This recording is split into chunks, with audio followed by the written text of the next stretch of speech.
Noches, que Dios te bendiga, qué gusto poder compartir contigo en este medio. Quiero darle las gracias al Señor por la oportunidad que nos da de continuar este tiempo especial compartiendo la palabra, estudiándola, bueno, y compartir contigo. Eh, Quiero pues enviarles un fraternal saludo, esperando que se encuentren muy bien. Disculpadme un poco, había quedado poderles enviar la clase el día sábado, pero había tenido unos pequeños inconvenientes con la grabación, entonces estamos haciéndolo de otra manera. Bueno, estamos entrando a la semana 9 de lo que tiene que ver el curso de crecimiento espiritual en el nivel 1, lo que tiene que ver cómo estudiar la Biblia. En las primeras 4 semanas, no sé si recordarás, hemos hablado o nos centramos en la persona que estudia la palabra del Señor y hablamos de por lo menos 4 cosas. Hablamos del por qué estudiar la Biblia, sobre todo hablamos del enfoque que el Señor nos había dado. Estamos viviendo tiempos un poco complicados, un tiempo bastante difícil, pero aún el año 2020 no ha terminado. Y lo que vamos a vivir en el próximo año, en lo que tiene que ver el 2021, así como lo hemos insistido mucho, son cosas que pues ninguna generación, voy a decirlo así, lo ha vivido, lo ha experimentado, y son a las que el Señor quiere guiarnos, porque el camino que vamos a recorrer, persona alguna lo han dado, tal como lo compartíamos pues al inicio de este curso. Hablábamos también que la necesidad de la salvación. Cuando hablamos de la necesidad de salvación, obviamente lo primero que volvimos a recordar es en el Evangelio de Juan los 3 puntos de Jesús. No sé si recordarás cuando hablamos que Jesús afirmaba de sí mismo que Él es el camino, Él es la verdad y Él es la vida. En Cristo Jesús nosotros volvimos a recobrar el camino, volvimos a recobrar la verdad y volvimos a recobrar la vida. Y gracias a su obra, gracias al sacrificio perfecto de Jesús, de una vez y para siempre, nosotros ahora podemos ser llamados hijos, nuestros pecados o nuestro pecado ha sido perdonado y hemos accedido a la vida que Él tiene para cada uno de nosotros. Es más, ahora la Biblia afirma que Dios no se avergüenza de llamarse Dios nuestro y nos fue dado una categoría, o decirlo, un nivel superior al ser llamados hijos suyos, un compromiso muy grande. ¿Por qué es importante entonces el tema de la salvación? Solamente estoy recordando este punto. Recuerda que la palabra del Señor nos enseña en el libro de Génesis que a causa del pecado hay algo que murió y no solamente nosotros venimos muriendo físicamente, sino que también nuestro espíritu para Dios estaba muerto. Entonces, al venir a Cristo, al ser salvos por gracia mediante la fe, es impartida la vida de Dios a nuestro espíritu y volvemos nuevamente al diseño que Dios ha tenido. En otras palabras, la única manera como las personas pueden entender realmente la Biblia, sacarle provecho a la palabra del Señor y entablar diálogos con el Señor, es a través de haber nacido de nuevo.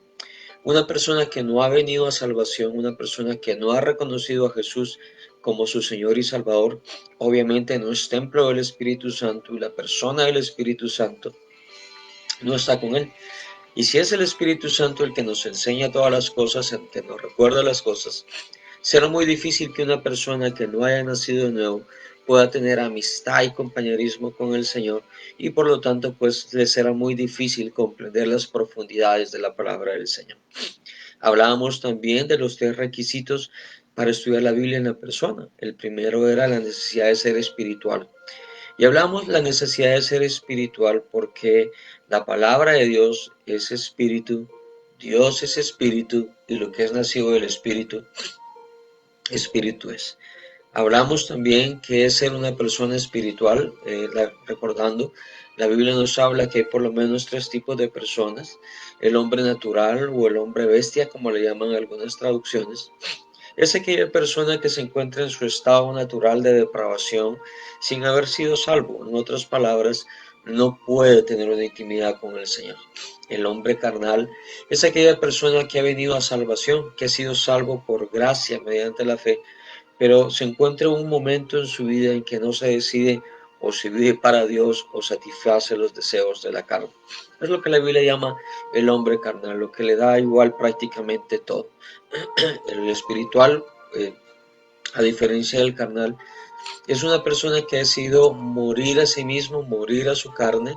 No con esto quiero decir que no peca, pero es una persona que trata en la medida de las posibilidades de mantener su comunión, su intimidad con el Señor para poder depender de la persona del Espíritu Santo. Hablamos también del otro requisito, lo que tiene que ver la consagración. La consagración tiene 3 puntos, solamente estamos recordando. Es la apertura del corazón. Recuerda que una persona que se niega a abrir su corazón es una persona que realmente le va a quedar muy difícil recibir de parte del Señor. Para ese punto hablábamos del ejemplo de Marcos 5, la mujer que tocó el borde del manto del Señor que tenía 12 años con un sangrado, y tomamos el paralelo de las dos cosas, ¿no? Al inicio la Biblia dice que fue sana de su azote y más adelante Jesucristo le dice que había quedado sana, después de que ella habló y dijo toda la verdad. El otro punto que hablábamos de la consagración es el ojo sensible, en otras palabras, el podernos enfocar. No sé si recuerdas, hablábamos del ejemplo de nuestros ojos. Nuestros ojos fueron diseñados por Dios no para mirar por separado, sino para enfocarse, para prestar atención a una cosa a la vez. Igual sucede cuando estudiamos la Biblia. Queremos estudiar tanto y al final no terminamos estudiando nada. Un ojo sencillo es prácticamente enfócate, está en lo que tienes que estar. El obedecer continuamente era el tercer punto de la consagración. Solo una persona dispuesta a obedecer es una persona dispuesta a amar y a conocer los secretos de la palabra del Señor. El tercer requisito de una persona, hablamos experto en la práctica, es una persona que no es subjetiva, que no va con ideas preconcebidas. Te pongo el caso, por ejemplo, todos y cada uno de nosotros hemos escuchado alguna vez alguna enseñanza, alguna predicación que nos puede haber impactado, que puede haber dejado huella y marca en nosotros. Eso no quiere decir que cada vez que tú vayas a las escrituras, siempre Dios te va a hablar de lo mismo, ¿no? Y quiero hacer una aclaración. El contexto de la Biblia no cambia, por ejemplo, sus datos históricos, lo que está pasando, el énfasis que Dios tenía, quién utilizó. El contexto no cambia. Lo que sí podría variar no es el contenido como tal, sino lo que el Señor quiere hablar contigo. ¿Y por qué esto puede cambiar? Muy sencillo. Hebreos 4:12 dice que la Biblia es viva y eficaz. Y la Biblia habla de sí misma que es viva porque Cristo no está muerto. Al menos los 4 evangelistas nos dan fe de la resurrección de Jesucristo. En otras palabras, Dios no está muerto. Y si Dios no está muerto, sus palabras no están muertas. Por eso no podemos ser subjetivos. El otro punto, experto en la práctica, hablamos de no ser descuidados. Préstale atención a los pequeños detalles. Los pequeños detalles encierran grandes enseñanzas. Tomamos el ejemplo de lo positivo y lo negativo. La Biblia hace referencia al falso profeta. Si hay un falso, quiere decir que hay un verdadero. Hablábamos también de la vid. La vid en Juan capítulo 15, si hay una vid verdadera, también quiere decir que hay una vid falsa. Si hay una fe fingida, hay una fe real. Entonces, a eso nos referimos con no ser descuidados. Préstale atención a los pequeños detalles que la palabra del Señor tiene para ti. Y el último punto que hablábamos en expertos en las prácticas es no busques rarezas. Hay personas que quieren encontrarle la quinta pata al gato, perdón que ocupe este dicho, cuando no lo tienen. La Biblia, su énfasis central es Jesucristo.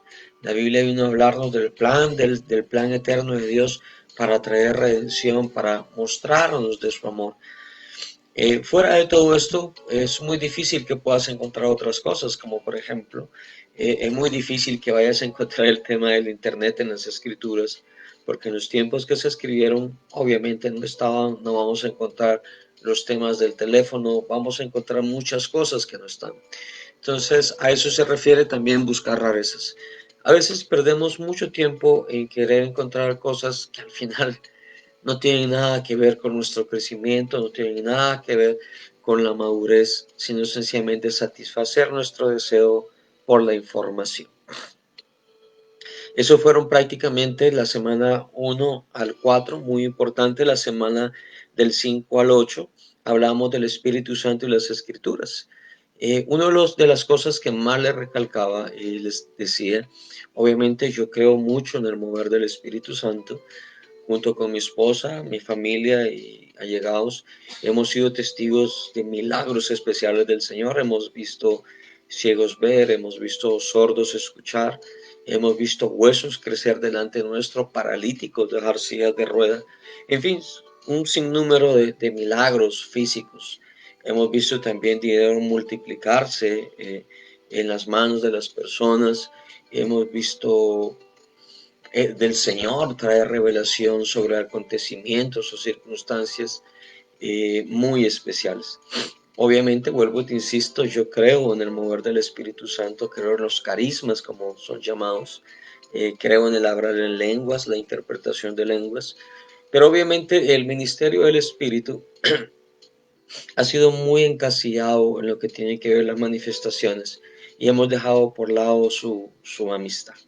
En el caso que nos corresponde hablar en el Espíritu Santo de las Escrituras, obviamente no íbamos a tocar mucho el tema de los dones o los carismas, como son llamados por muchos, u otras manifestaciones. Íbamos a hablar un poco de su papel al enseñarnos, al instruirnos, a corregirnos y a redarguirnos. Partíamos de 2 de Timoteo, capítulo 3, versículos 16 y 17. No sé si recordarás que dice: toda la escritura es inspirada por Dios y es útil para enseñar, para instruir, para corregir y redarguir, a fin de que el hombre de Dios sea enteramente preparado y apto para toda buena obra. El Espíritu Santo, a través de las Escrituras, hace por lo menos 4 cosas: nos enseña, nos instruye, nos corrige y nos redarguye. Y es muy importante tener en cuenta en esto. ¿Por qué hacemos mucho énfasis? Hoy nos movemos en un tiempo donde mucha gente asume tener intimidad con el Señor o que el Espíritu Santo les habla, pero cuando tú escuchas sus revelaciones o sus enseñanzas, son muy discrepantes con lo que está escrito. Recuerda que la palabra del Señor es nuestro manual, es nuestra guía, y Dios mismo habla en relación sobre las personas que cambian todo esto.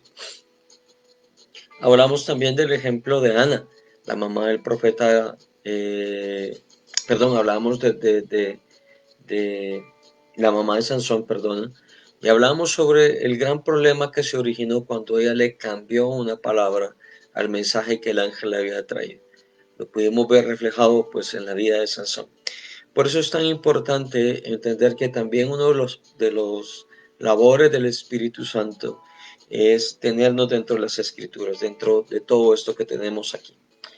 Él siempre, siempre, y espero me entiendas este punto, va a hacer referencia a todo esto. Todas las revelaciones que las personas digan tener o lo que tú afirmes tener de parte del Señor, siempre va a ser basado en esto. Obviamente el Espíritu Santo podrá mostrarnos acontecimientos futuros o cosas que no son ocultas, pero siempre nos hará referencia a lo que está escrito, porque es parte de lo que la Escritura dice. Él no vino a glorificarse a sí mismo, sino vino a glorificar a Jesucristo. Por eso hará referencia a las Escrituras. También hablábamos el ejemplo o de la parábola de Lucas 15, de la mujer que perdió la dracma. Y a través de los puntos que aparecen ahí veníamos explicando parte del ministerio del Espíritu Santo, de cómo saber cuando Dios me está hablando, cómo saber cuando la he escrito en la tabla de mi corazón, cómo tener certeza del Señor en todo eso. A través de Lucas 15, la parábola de la mujer y la moneda, pues venimos descubriendo un poco más del ministerio del Espíritu Santo y adentrándonos un poco más pues a todo esto. Pues hoy estamos aterrizando a la semana número 9. Estamos hablando de las llaves para estudiar la Biblia. Antes de meternos un poco con el tema, quisiera hacer una pequeña aclaración en esto. La persona que no crea el hábito de lectura de la Biblia difícilmente va a crear el hábito de estudio de la palabra. Puedo decirte y afirmarte en este punto que el que no crea un hábito de lectura de las Escrituras es muy difícil que cree el hábito de estudio, porque de la lectura dependerá el estudio. ¿Okay? Entonces, si todavía no estás estudiando, leyendo las Escrituras, si no tienes un plan de cómo hacerlo, hace unas semanas atrás tuve la oportunidad de compartirlo con algunos de ustedes, y si no lo tienes, estamos para servirte a la disposición. Pero a este punto, a la semana número 9, quiero hacerte énfasis en eso. Una persona que no tiene el hábito de lectura difícilmente creará el hábito del estudio. Al estudio le precede la lectura, por eso es tan importante que tú lo tengas. Te recomiendo, te sugiero que por lo menos puedas leer un capítulo diario de las Escrituras o por lo menos la mitad de un capítulo. Y lo que tú leas, llévalo a oración. Cuando hablamos del crecimiento espiritual, así vamos un poco, obviamente la lectura y el estudio de la palabra del Señor solamente son ciertos puntos. Obvio, la Biblia sí nos hace referencia sobre la necesidad de crecer. Lo vimos a través de la vida de Sansón. No sé si recordarás que la Biblia dice que el niño creció y Dios estaba con él. Lo mismo hablaba de Juan el Bautista, lo mismo hablaba de Jesús. Cuando la Biblia nos hace referencia a los niños, sobre todo a lo que tiene que ver con profetas y al mismo Cristo, nos habla que los niños crecían. Y esto es muy importante. La Biblia afirma que cuando tú y yo venimos a salvación en Cristo, nacemos de nuevo. Obviamente no nacemos maduros, ni nacemos adultos. Nacemos como niños espirituales. Por eso la Biblia nos dice que deseamos como niños recién nacidos la leche espiritual no adulterada. ¿Por qué? Porque nos considera todavía como infantes. Entonces, uno de los requisitos para que la gente pueda crecer, obviamente, tiene que ver con la lectura de la palabra del Señor y el desarrollar sus hábitos. Actualmente tenemos la oportunidad de a través de las redes sociales o a través del internet encontrar muchos programas de crecimiento espiritual. Por cierto, no vas a encontrar un consenso de todos. Algunos hablan de 5 cosas básicas para crecer, otros hablan de 10, otros hablan de 12, algunos han hablado hasta de 20. Bueno, independientemente del plan de estudio que tú sigas, que te lleve a crecer, lo importante no es que lo tengas, lo importante es que lo desarrolles, ¿ok?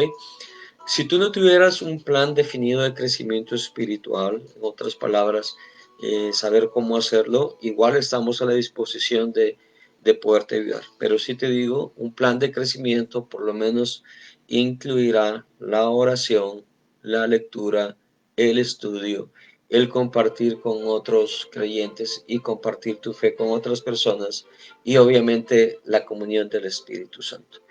Por lo menos esos puntos son los del consenso y habrán otros más, pero vuelvo y te insisto.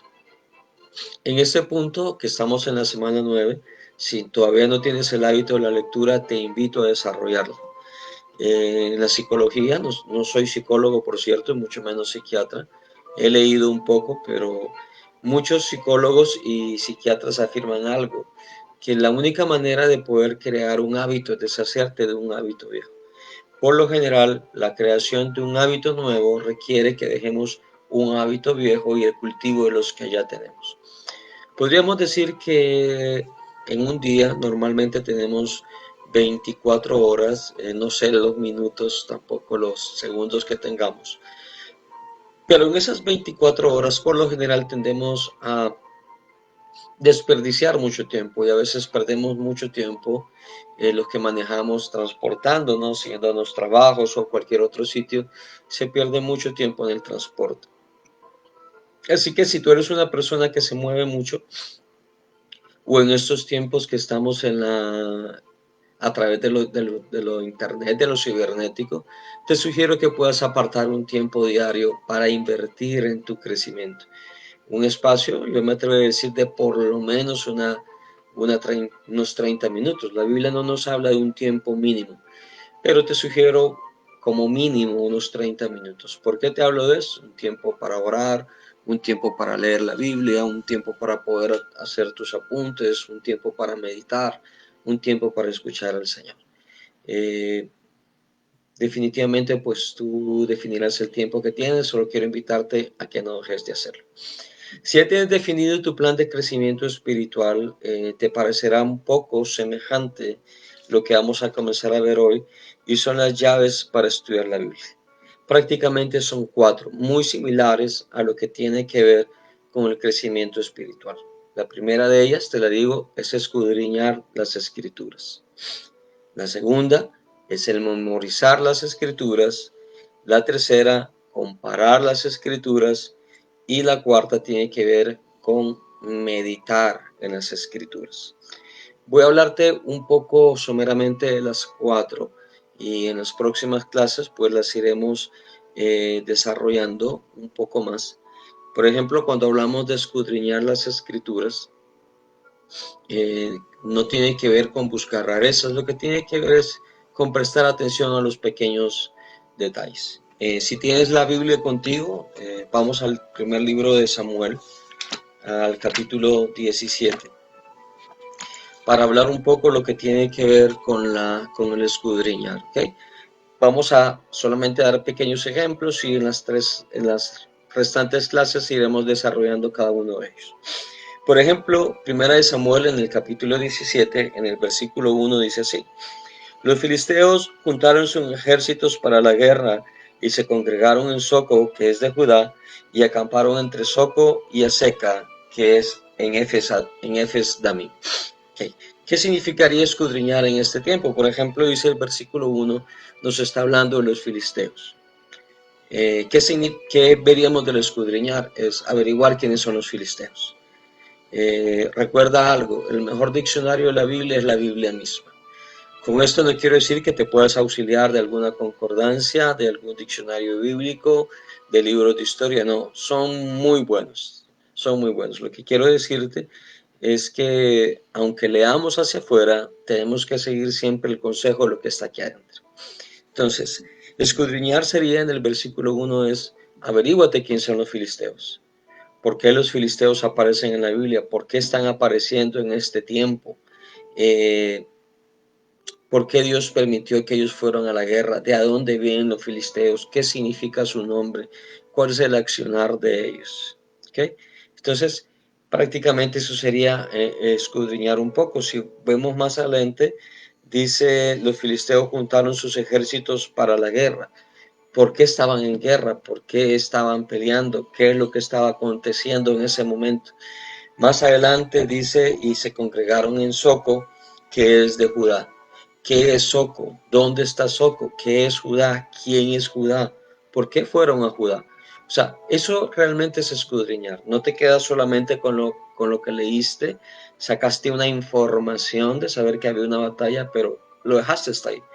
Escudriñar quiere decir eso, o sea, me voy a meter a tal punto que voy a averiguar el contexto de lo que está sucediendo.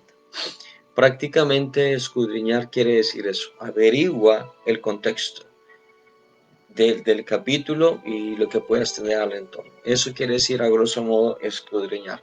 Métete en el contexto de las escrituras. Aunque eso lo vamos a ver más adelante, lo que tiene que ver con la hermenéutica y lo que tiene que ver también con los métodos de estudio. El contexto quiere decir, lee por lo menos el capítulo entero, lee el capítulo anterior y lee el capítulo posterior. Y si tienes la oportunidad, pues lee todo el libro. Eso es contexto. Ubicarnos en el tiempo, en el espacio y averiguar de qué está hablando y quién está hablando. ¿Okay? El segundo punto que hablaríamos sobre las llaves para estudiar la Biblia es memorizar. Como un pequeño tip, muchos afirman, hablando pues estudios médicos, que el memorizar ayuda a la gente a prevenir lo que tiene que ver con el Alzheimer, una enfermedad que poco a poco comienza a deteriorar la memoria y va haciendo algunos retroceder y algunos movimientos en el cuerpo. En otras palabras, y sin quizás saberlo el Señor, no Dios, sino nosotros, sin saberlo nosotros mismos, Dios a través de la memorización estaba cuidando nuestra mente, nuestro cuerpo. ¿Por qué es tan importante memorizar? No sé si alguna vez te ha tocado alguna exposición, ya sea en tu trabajo, en la universidad o en el colegio. Creo que cada uno de nosotros lo hicimos. Y llegó el momento en que nos tocaba hablar en público y no había nada más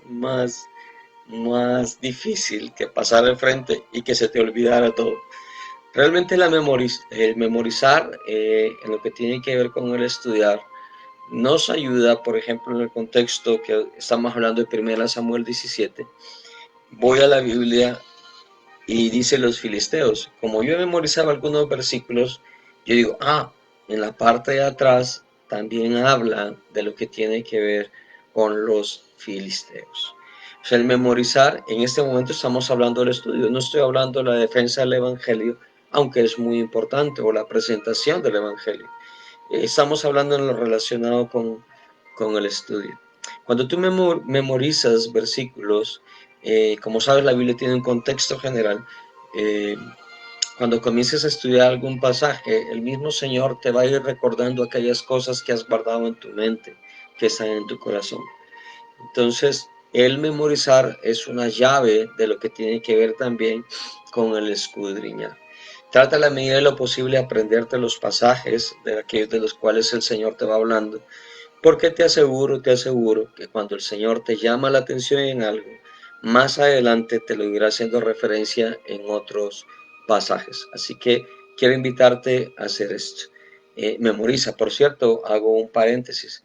Recuerda que nos estamos preparando para el tema de la exposición. Vaya seleccionando los pasajes de la Biblia que has estado estudiando, en los cuales estás meditando, para que pongas en práctica lo que has venido estudiando y puedas exponer lo que Dios está haciendo en ti a través tuyo y cómo te ayudó el estudio en todo esto. El cuarto punto que hablamos de las llaves para estudiar la Biblia es el comparar. ¿Por qué es tan importante el comparar? Te voy a poner un ejemplo sobre todo lo que tiene que ver en los evangelios. Muchos afirman que los evangelios se contradicen en sí mismos, que un evangelista dice una cosa, que otro dice la otra. Okay. Hablemos al respecto. Salvo que la Biblia diga lo contrario, la Biblia toma a los evangelistas como testigos oculares del ministerio de Jesucristo. A diferencia de Moisés, por ejemplo, Moisés no estuvo con Adán y con Eva. Obviamente lo que sabe de lo que ocurrió ahí al escribir el Génesis es por revelación directa del Espíritu Santo. Moisés no estuvo ahí, así que lo único que tiene que hacer es seguir la instrucción del Espíritu al decirle escribe todo esto. Diferencia con los evangelistas. La Biblia toma a los evangelistas, toma a los testigos oculares del ministerio de Jesús, excepto a Lucas, por cierto, y ellos escriben de la mano del Espíritu Santo su experiencia. Entonces, ¿por qué muchos afirman que los evangelios se contradicen? Te lo explico de una manera muy sencilla.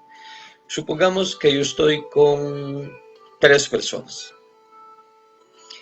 Yo estoy mirando de frente, una me está mirando a mí y está dando la espalda, y otro está mirándonos a nosotros dos. Cada uno de los 3, aunque nos estamos viendo, a nuestro alrededor tenemos visiones diferentes, como por ejemplo, yo estoy viendo a mis 2 hermanos, uno que tengo a mi derecha y uno que tengo enfrente, y yo veo lo que está pasando a las espaldas de mi hermano y estoy viendo lo que está pasando al que tengo a mi derecha. El que está a mi derecha está viendo lo que está pasando a mis espaldas, pero no es, y está viendo lo que está pasando a un lado del hermano que tiene ahí, pero no está viendo lo que ocurre atrás. Entonces, si te das cuenta, los 3 estamos en el mismo lugar, estamos viviendo la misma circunstancia, pero tenemos 3 visiones diferentes, no puntos de vista diferentes, sino 3 visiones diferentes de un acontecimiento. Es igual que los testigos de un accidente. Hay uno que lo vio de frente, otro lo vio por la parte de atrás, otro lo vio de lado. Los 3 van a coincidir en algo, que hubo un accidente, pero los 3 tendrán puntos de vista diferentes porque lo vieron de diferentes ángulos. Lo mismo sucedió con los evangelistas. Aunque todos caminaban con Cristo, no todos estaban viendo lo mismo. ¿Por qué? Se encontraban en posiciones diferentes. Hay cosas que uno pudo ver mejor que otros. Hay otro que no alcanzó a verlo y solamente le fue contado. Entonces, los evangelios son eso. Por eso es tan importante la comparación. La comparación te lleva a entender este punto, que los evangelistas fueron testigos oculares, diferente de Moisés, que lo que él escribió del Génesis fue por revelación directa del Espíritu Santo. Moisés no estuvo con Adán y con Eva, por eso escribe solamente él de eso. Diferente fueron los evangelistas. Ellos lo vieron, que es lo que afirma Pedro, que ellos vieron al verbo, a lo tocante de vida. ¿ok? El comparar nos ayuda a entender esto y teniendo en cuenta estos 3 puntos. Entonces, hasta ahora hemos hablado de lo que tiene que ver el escudriñar, el memorizar y estamos viendo lo que tiene que ver el comparar. Vamos a hablar ahora de lo que tiene que ver meditar. La Biblia habla de sí misma y dice que ella es la palabra profética más segura, ¿ok? La Biblia no solamente es un escrito, la Biblia afirma que ella es la palabra como profética más segura. La Biblia también afirma que tú y yo fuimos constituidos por la obra de Jesucristo, un reino de reyes y sacerdotes para nuestro Dios y que también ejercemos una función profética. Nuestra función profética en la Biblia no se limita a estar anunciando eventos futuros o conocer lo que está sucediendo. Eso puede pasar a través de los dones del Espíritu, pero no necesariamente esa es la labor profética en el Nuevo Testamento.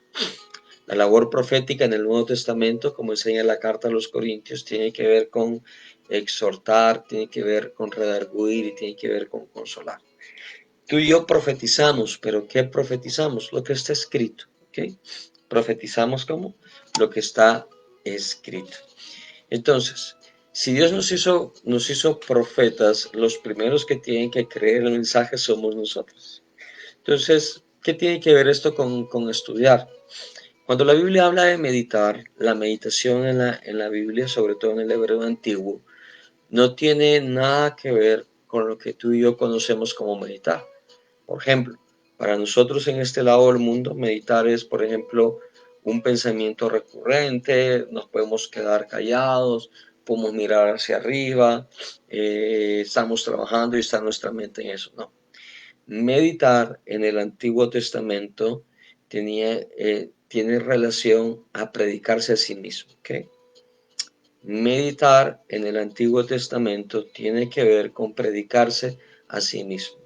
Y es a esta meditación a la que también hace referencia el Nuevo Testamento o hacen referencia los autores. Como por ejemplo, ¿cómo se predicaba uno mismo? Uno tomaba los escritos o recordaba los escritos y los hablaba en voz baja, de tal manera que lo que yo hablara lo pudiera escuchar yo o lo pudiera, pero no lo tendría que escuchar a alguien más. Eso es meditar. ¿Cómo esto funcionaba? Voy a tomar esta chumpa que tengo por acá y voy a suponer que esto es el manto de oración con el que los judíos estaban, el famoso talí. Recuerda que el talí, por lo general, algunos lo portaban en los hombros, pero dependiendo de las circunstancias, se lo colocaban aquí. ¿Ok? Entonces, cuando los judíos iban a orar, ellos tomaban el manto, estiraban sus manos y al estirar sus manos, estiraban el manto así y se encerraban. Entonces, ¿ellos qué hacían? Ellos creaban un tabernáculo de oración. ¿Ok? A eso se refiere las escrituras cuando dicen, cuando tú ores, cierra la puerta. Obviamente no está hablando de las habitaciones que nosotros teníamos. Jesús está haciendo referencia a esto. Esto era lo que se conocía como el cuarto de oración o lo que se conocía como el tabernáculo personal. Esto. Entonces los judíos hacían esto y se encerraban y allá adentro ellos repetían en voz baja los versículos o las porciones de la palabra que habían memorizado. Eso es meditar en las escrituras. En otras palabras, ellos se predicaban a sí mismos la palabra. Por eso Jesucristo hacía tanta referencia a este aspecto en la Biblia, sobre todo en Mateo 25 y en otras porciones, cuando dice cómo tú pretendes quitar la paja del ojo de tu hermano y no has visto la vida que está en tu ojo. Lo que Jesucristo está haciendo referencia en ese punto es que ellos realmente no estaban meditando, porque una de las cosas que hace la palabra es traer transformación. Romanos 12 nos afirma que nosotros somos renovados, transformados por medio de la renovación de nuestro entendimiento. Y eso llega como consecuencia de escuchar la palabra. A veces nosotros le prestamos más atención a lo que nosotros hablamos que a lo que otras personas dicen. Por eso Jesucristo hacía tanta referencia a estos puntos con los judíos, sobre todo con los que los criticaban a él. Entonces, meditar en las escrituras es eso. La gente se encerraba en su tabernáculo de oración, repetía las porciones de la Biblia y se predicaba a sí mismo, porque la Biblia es como un espejo y me refleja primero a mí, me refleja mis errores, mis pecados, me refleja la gracia. Entonces, la primera persona a la que el mensaje tiene que impactar es a mí, por eso la meditación en esto. Entonces, ¿por qué eso me sirve para poder estudiar? Porque cuando yo estoy estudiando las escrituras y el Señor ha escrito en mi corazón lo que quiere hablar conmigo y yo comienzo a repetirlo en voz audible, eh, yo comienzo a entender los misterios del Señor. Se comienza a hilar aquellas cosas que estoy escudriñando, lo que estoy memorizando y lo que estoy comparando. En otras palabras, puedo decirte que el meditar conforme a lo que estamos viendo, es la que viene a unir estos tres aspectos anteriores. El meditar une el escudriñar, une el memorizar y une el comparar. Entonces, a grosso modo, estas son las cuatro llaves para estudiar la Biblia, las que vamos a comenzar a ver en la semana número 10 que nos toca esta semana. Y esto era la pequeña introducción de lo que iríamos a comenzar. Volvamos a 1 Samuel capítulo 17, nos quedan algunos minutos para poder terminar. 1 Samuel en el capítulo 17, nos quedamos en el versículo 1, volvamos al versículo 2. Nos dice: también Saúl y los hombres de Israel se juntaron y acamparon en el valle de Ela y se pusieron en orden de batalla contra los filisteos. Si hay algo muy importante que nos enseña el versículo 2 y que tuve la oportunidad de compartirlo este domingo, es que Saúl, tenía bien identificado quién eran sus enemigos. La Biblia no nos dice que el pueblo de Israel estaba peleando entre ellos. La Biblia nos dice que ellos sabían contra quién estaban peleando. ¿Okay? La palabra del Señor en los evangelios, en las cartas, nos dice que nuestra lucha no es contra carne ni sangre, sino contra huestes, contra potestades de maldad. Y nos define quiénes son. Cuando la Biblia dice carne y sangre, está haciendo referencia a un ser humano. O sea, nuestra lucha no es contra las personas, sino contra lo que gobierna todo eso. Entonces, entre más tú y yo estudiemos y leamos las escrituras, más iremos entendiendo también el ministerio que tenemos de parte del Señor aquí. Iremos mejorando nuestras relaciones porque entenderemos que aunque hay cosas que nos disgusten, nos podemos arreglar, podemos superarlas, pero llegaremos a entender que las personas con las que compartimos, aunque muchas veces es difícil de creerlo, no son nuestros enemigos. El estudiar la palabra del Señor nos ayudará a entender también cómo funcionan los pensamientos, cómo funcionan las acciones de la gente y cómo es que el enemigo puede tomar los pensamientos y hacer daño a la gente. Sigue más adelante en el versículo 3 de 1 Samuel 17. Y los filisteos estaban sobre un monte a un lado, e Israel estaba sobre otro monte al otro lado, y el valle que estaba entre ellos. En el versículo 3, la palabra del Señor nos afirma que ellos tuvieron un momento de quietud, y ese momento de quietud fue cuando se encontraban uno frente al otro. Parece que nadie estaba haciendo nada, sencillamente se habían quedado esperando que alguien más actuara, que alguien más hiciera algo. Eso es lo que nos afirma el versículo 3. Se habían quedado quietos, como que en apariencia no estaba sucediendo nada. Pero mire lo que dice el versículo 4. Salió entonces del campamento de los filisteos un paladín, el cual se llamaba Goliat de Gat, y tenía de altura 6 codos y un palo. Aunque no vamos a hacer referencia ahorita a todos los datos de Goliat, si puedes, valga el comercial, lo compartimos este día domingo, lo puedes encontrar en las redes sociales, en mi Facebook lo puedes encontrar. Dimos algunos datos sobre Goliat, pero quiero quedarme en este punto, lo que tiene que ver en el versículo 4.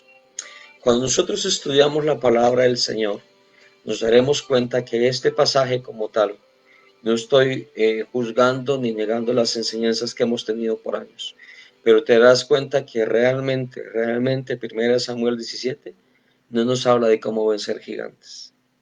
La Biblia no nos habla de ese punto. Samuel 17 nos habla de cosas más profundas que tienen que ver con vencer a un gigante. Tampoco la Biblia nos habla de Goliat ni los presenta como un espíritu, como un demonio. Recuerda que cuando la Biblia quiere hacerlo, así lo hace. En capítulos anteriores nos describía cómo Saúl, después de que el Espíritu Santo se apartó de él, venía un espíritu malo y venía a fastidiarlo a él. Si te das cuenta, la Biblia cuando quiere hablar de espíritus y demonios lo hace abiertamente, no lo esconde y nos deja saber a qué se refiere. Goliat como tal no es un espíritu, es una persona. Es una persona que llega a la vida de alguien para propiciar que se olvide quién es él y quién es Dios para él. Estudiar las escrituras nos librará del error. Estudiar de las escrituras nos llevará a ser como los cristianos descritos en el libro de los Hechos, los cristianos de Berea, que escuchaban todo lo que Pablo decía e iban a sus hogares para ver si de verdad era cierto aquellas cosas que se les están enseñando. Entonces, con esto yo quiero finalizar, con esto quiero decirte este punto. Para nosotros lo que enseñamos las escrituras es de mucho valor que la gente pueda prestarnos atención y que puedan aprender cosas de nosotros. Pero uno de los grandes éxitos, si puedo decirlo de esta manera, que tenemos aquellos que enseñamos las escrituras, es saber que la gente nos va a escuchar y más que por desconfianza, irán a la Biblia misma para saber si es verdad aquellas cosas que se le están enseñando. Así como yo leo las escrituras, yo sé que también hay hermanos que también las leen y las estudian. Yo no soy infalible, soy falible, puedo equivocarme. Por eso la Biblia nos enseña que nos dependemos los unos de los otros. En otras palabras, cuando los hermanos estudian las escrituras, ayudan a aquellos que llevamos la palabra o dedicamos nuestra vida a esto, por si en algún momento nos equivocamos o se nos van las luces para otro lado. Si eres parte importante del cuerpo de Cristo. Así que no te puedes dar el lujo de no leer y estudiar las escrituras, porque no solamente son para tu crecimiento, sino para poder ayudar a otras personas y para evitar también que te engañen en estos tiempos. Entonces, quiero orar por ti, ahí donde estás, darle las gracias al Señor por tu vida. Padre, en el nombre de Jesucristo, yo quiero darte las gracias por este tiempo que nos permite, Señor, compartir. Muchísimas gracias por todo tu amor, por tu fidelidad, por todo tu afecto, Señor, para cada uno de nosotros. Muchísimas gracias, Señor, porque a lo largo de la historia, hombres y mujeres, Señor, dieron su vida para que hoy en este tiempo, Señor, tuviéramos la palabra, Señor, pudiéramos estudiarla, memorizarla, compararla, bendito Señor, y escudriñarla. Muchísimas gracias, Espíritu Santo, por glorificar a Cristo y por hacer palpable el amor del Padre para cada uno de nosotros. Yo te ruego, Señor, por mis hermanos, por sus familias, para que en el nombre tuyo, Jesús, sean guardados en el hueco de tu mano. En el nombre de Cristo Jesús, te doy las gracias, mi Señor. Amén y amén. Bueno, familia, solo recordarte, nos encontramos este día jueves nuevamente. Por favor, no dejes de leer la Biblia, comienza a estudiarla y sobre todo comienza a preparar el material que vamos a compartir. Nos vemos este día jueves. Qué gusto compartir contigo y recuerda, estamos para servirte. Que Dios te bendiga.